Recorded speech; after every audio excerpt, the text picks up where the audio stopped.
defeated! Ayun! May isa kang volunteer na magsasalita. Okay, 3 seconds. Kaya, Mr. Marcos, magpahuway ka na sa Paway, Ilocos Norte. Maawa ka naman! Magpahuway ka na!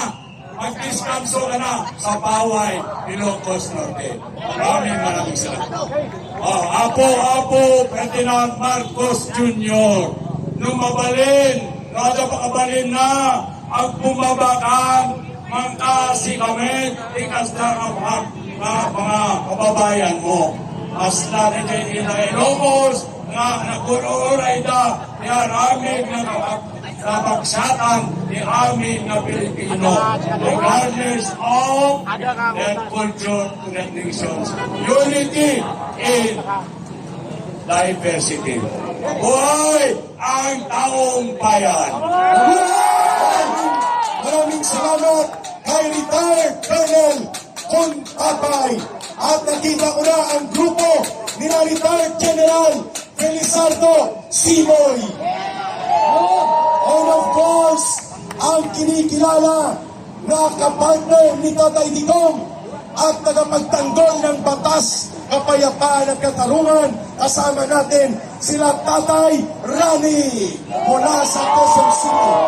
Ayun, mga kababayan, ay magbibigay po ng mensahe bago po ang awitin ng ating mga mang-aawit at ng isang mga missionary. Magandang gabi po. Unang-una, nais kong batiin ang mga kababayan natin, si Ka-Eric, na nag-organisa sa pagkilos na ito para tayo magsama-sama sa kalye at isigaw. Si Tatay Rani, mabuhay ka, Tatay! Para isigaw at atin pong ilahat kung gano'n na nauubos yung pasensya ng taong bayan sa mga nangyayari ngayon. Bibigyan ko lang kayo ng kaunting paalala. Siyempre pala, salamat din sa mga nagsiparito. Kasi pagka nagrarami yung kabila, sinasabi ng media, napakaraming tao. Pero ang kuha, puro close-up, dadalawang lang sila. Pero pagka tayo nag-welcome, nag-rally, napakarami talagang tao. Kahit din ng tawag doon, camera sa itaas. Anyway, gusto ko lang purihin ang mga Pilipino sa kanyang pasensya. Sapagkat merong panahon sa ating kasaysayan na ating pong pinalayas ang tatay at ang pamilya ng diktatura Marcos. Ngunit ang sumunod noon, mga taon na wala ring pagbabago. Ang mga politiko, kanya-kanyang nakaw. Ang mga Pilipino, na natiling tahimik at mapagpasensya. Dumating ang panahon na ating pong inihalal ang ating vice-presidente. Yun ang gusto natin na mamuno. Pero nabalitaan na lang natin ang ating vice-presidente. Tumakbo na lamang pangalawa at nagbigay daan sa isang Marcos Jr. At pagkatapos noon, sinuportahan natin dahil panawagan ng vice-presidente, magkaisa tayo. Nanalo ang Marcos Sara Uniteam. Hindi pa nagtatagal. 3 taon ang lumipas. Nagkanakawan na. Nawala na. Nasira ang Uniteam. Nasira ang tiwala. Ang idinidikdik at pilit inilalagay, ginagawang pulutan, Sara Duterte. Pananagutan, ang sabi. Pananagutan. Pero ang mga magnanakaw, hindi nananagot, bagkos gumagawa ng investigasyon. Paano at kailan nangyari na ang mga nagnanakaw ay mag-iimbestiga sa kanyang krimen? Pwede ba yun? Umasa tayo noon na babawi ang Marcos. Kung mahalal natin muli, dahil wala naman tayong pagpilian. Kung maihalal natin muli yung BBM na sinuportahan ng ating pamunahin at paboritong kandidato, baka bumawi. Baka linisin ang pangalan nila. Baka nga mali ang taong bayan. Baka nga mali ang kasaysayan. Pero ano nangyari? Lalo pong lumaki ang pagnanakaw. Nasira po ang tiwala. Ngayon, ang tanong ko lang sa kanya, dahil 3 taon po, wala nang nangyari, ang tanong ko lang ganito. Mahal na Pangulo! Huwag kang tawagin ng mahal, sige. Nagagalit yung mga tao. Mr. President! Merong kasabihan sa Ingles nang sabi,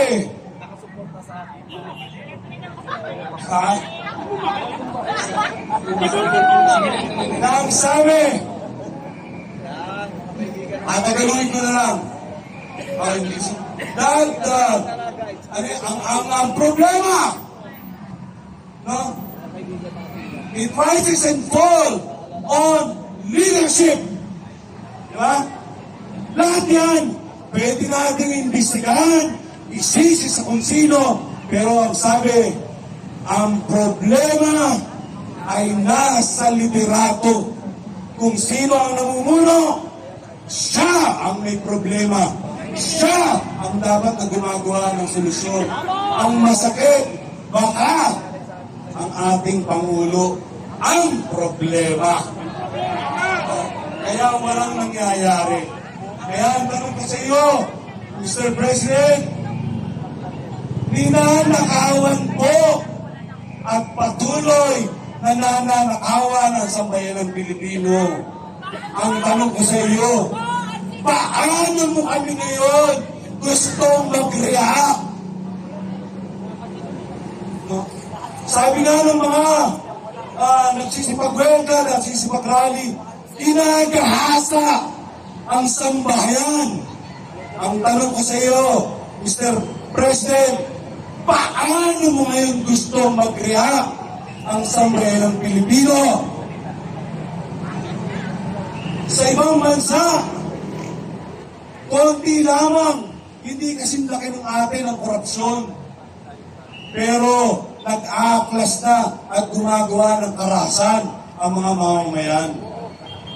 Sa atin, gaya ng sinabi ko noong una, kapuri-puri po ang mga Pilipino na kayang magtiis ng matagal, kumikimkim ng galit, hindi nag-aaklas at mayroong sintino para mag-isip na dalhin na lamang natin sa lansangan yung ating mga damdamin at doon natin ipahayag.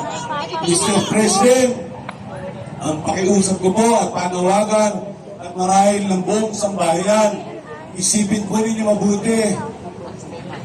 Aantayin po ba talaga ninyo na sa taong bayan manggaling ang reaksyon o ikaw na ang magkukusang gumawa ng solusyon? Maraming po salamat. Eric, maraming salamat. Ipahinga ang iyong lalamunan at hanggang magdamag ito. Hanggang 7 a.m. Ngayon balik ulit tayo. Huwag po kayong sumama. Huwag po kayong sasama sa mga rally na imbitado ang Makabayan Bloc ng Communist Party of the Philippines. No? Nananawagan kami, no? Sa mga kabataan. Nananawagan kami sa mga kabataan, lalo na yung mga kasapi, yung mga kabataan ng Akbayan. yung mga kabataan nila Risa Hontiveros. Huwag po kayong sasama sa mga kabayan na. Okay? Paalala lang po. Salamat po. Salamat. Maraming salamat kay Ka Peter Muto. Okay? Magandang gabi sa lahat. Bago ko sasabihin ang manifesto ng mga indigenous people, mga tribo, tayo muna ay kakanta ng bayan ko. Kakanta daw tayo ng bayan ko. Ang iba tinatawag nila, ibon man may layang lumipad. Pero yung title niya, bayan ko. Start tayo sa bridge, ha? May sarap mabuhay. Wait lang, ayusin muna namin. At dahil hindi lamang microphone ang napapaos at si Ka Eric, pati ang recording napaos din. Okay.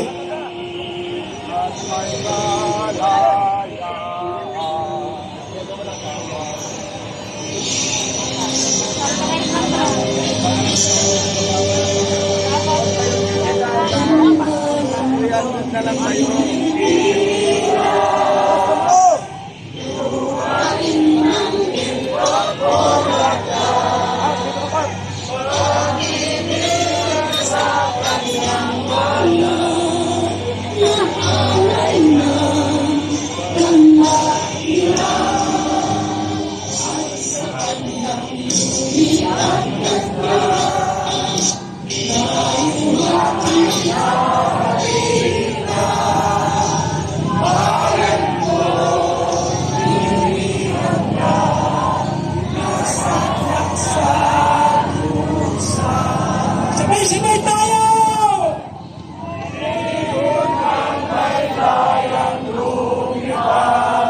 Lakasan natin!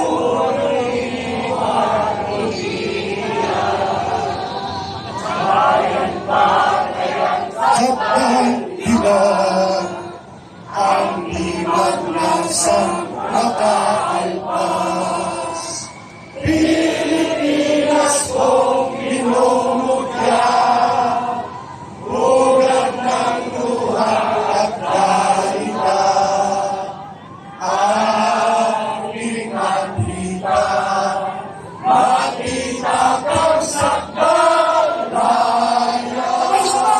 Ay sarap mabuhay sa sariling bayan. Kung walang alipin at may kalayaan, ang bayan sinisingil, bukas ay babangon din. Silang ay pupula sa tilas ng paglaya. One more time. Ibon man may layang lumipad, ulungin mo at umiyak. Nakasun natin! Bayan pa kayang saklang nila, ang imang nasa nakaan pa. Pilipinas kong minumutya, tulad ng luha at dalita, aking handika, makita kang sakdalaya.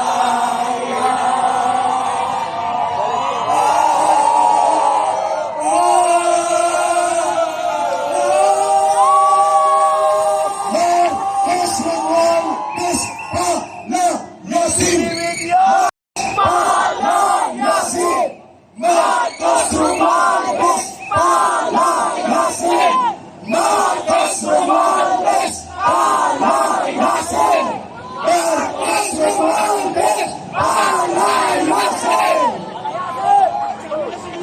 Ito po, kababayan na minamahal ng Diyos. Magandang gabi. Ang babasahin ko sa inyo ay ang manifesto sa pagbabago Manifesto sa pagbabago. Galing ito sa mga tribong pamayanan at katutubong mga Pilipino. Babasahin ko po ang manifesto sa pagbabago ng political gobyerno. Kami mga katutubo na nasa indigenous cultural communities at saka mga IP, no? Na may karapatan sa batas at Republic Act 8371 ay pinal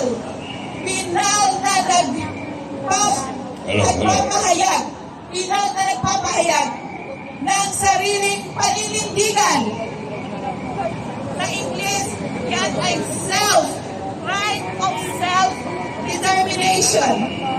At ang pagtatapos ng pansamantalaan ng politikong namamahala at ipapasok ang sariling paggogobyerno sapagkat meron siyang right of self-governance under Chapter 4 Republic Act 8371.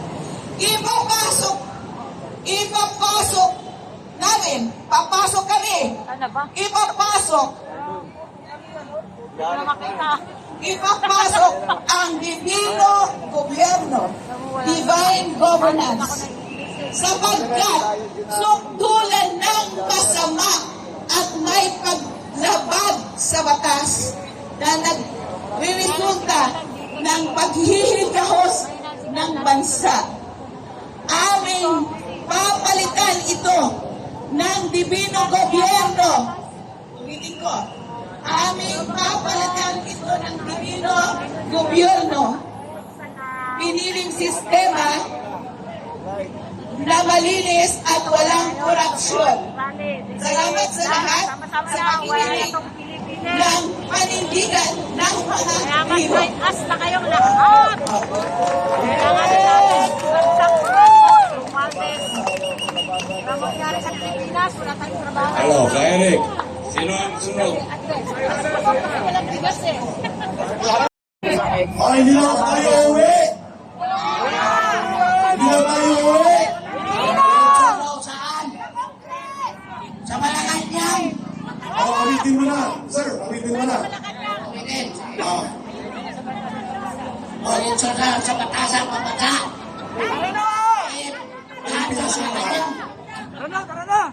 Padlak ang batasang pabata. Babae na sa Malacanang, si Pangang.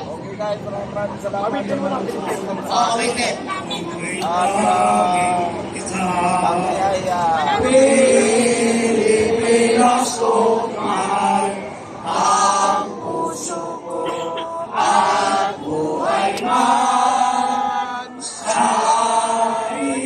Itaas ang kamay!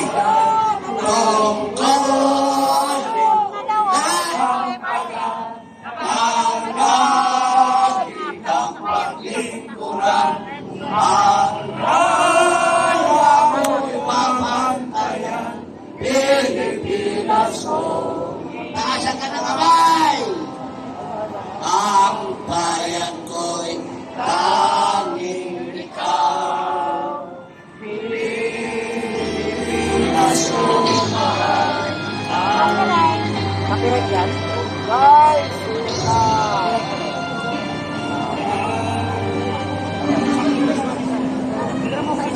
Akapela! Bagong pananalig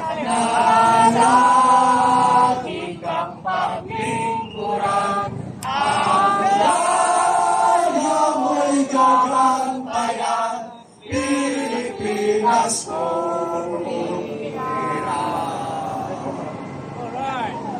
Hey, message mo muna.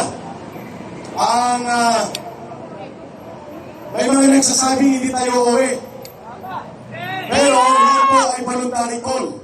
Hindi ko po yun ipinapanawagan na hindi kayo uuwi. Hindi ko rin pipigilan kung kayo ay uuwi. Ito po ay voluntary call ninyo. At kung tayo ay mananatili dito, may activity din dito bukas. Basta ang klaro dito, mapayapa at hindi tayo magkakalap o maging marahas. Ang problema